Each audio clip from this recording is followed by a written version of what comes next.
Hello and welcome to Outside Views. I'm Mark, and today we're diving into a really significant question that affects countless lives.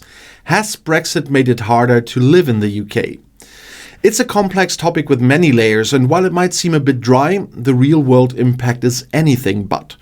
Let's explore the changes and see who has been affected and how. The United Kingdom's decision to leave the European Union in 2016 was driven by a variety of factors, but prominent among them were concerns about immigration and sovereignty. The referendum was a pivotal moment, setting the stage for a fundamental shift in the UK's immigration policy and its relationship with Europe. Before Brexit, the principle of free movement meant that EU citizens could live and work in the UK without needing a visa and vice versa. I did that, spent a couple of years in London. And this created a vibrant flow of people, skills and cultures across the continent. However, the vote to leave signaled a desire for the UK to regain control over its borders and immigration policies. The consequences of this decision are still unfolding, and they touch upon many aspects of life in the UK. Following its departure from the EU, the UK introduced a new points-based immigration system, which came into full effect in January 2021. And this system fundamentally changed how people from outside the UK, including those from the EU, can come to live and work there. The core idea behind the new system is to prioritize skills and qualifications over nationality. Under this system, individuals gain points for specific attributes, such as having a job offer from an approved employer, the job being at a certain skill level, meeting a minimum salary threshold, and demonstrating English language proficiency. I would fail there, I guess, at the moment. The government's aim with this new approach is to attract highly skilled workers and top talent from around the world, while simultaneously seeking to limit low-skilled immigration. And this marks a significant departure from the previous free movement rules and applies to both EU and non-EU citizens who did not have pre-settled or settled status under the EU settlement scheme. And these new immigration policies have had a significant and varied impact on different groups of people. For EU citizens who were already living in the UK before the end of 2020, the EU settlement scheme allowed them to secure their rights to live, work and access services. However, for those who arrived after that date or who missed the deadline for the scheme, the path to living in the UK became much more challenging, often requiring a visa and meeting the new points-based criteria. Students from the EU have also seen a considerable change. They no longer benefit from home tuition fees and are now generally subject to higher international student fees, and they need to apply for a student visa. And this has led to a significant drop in new EU student enrollments. Beyond individuals, certain sectors of the UK economy have faced notable challenges.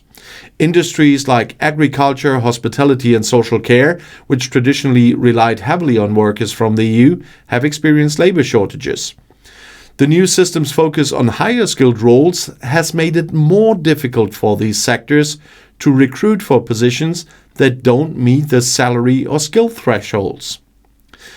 The government has introduced various measures to try and address some of these shortages, such as temporary visa schemes for certain occupations, but the long-term implications for these industries and the wider economy remain a subject of ongoing concern and adjustment.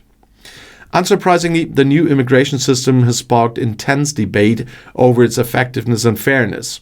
Critics argue that it has made it unnecessarily difficult for many skilled workers who previously contributed significantly to the UK economy and the society to enter or remain in the UK.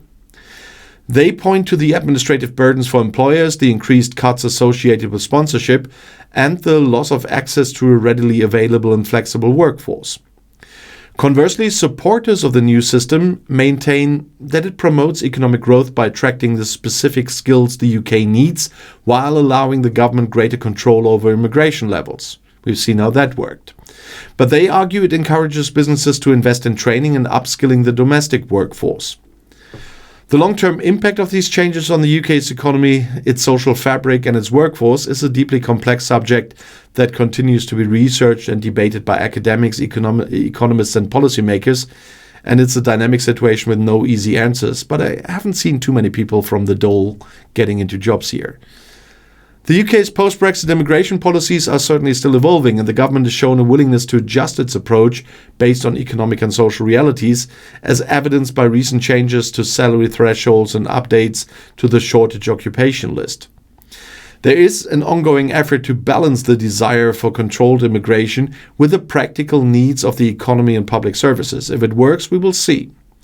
But the debate over the long-term consequences of Brexit on daily life in the UK, particularly concerning immigration, is far from over.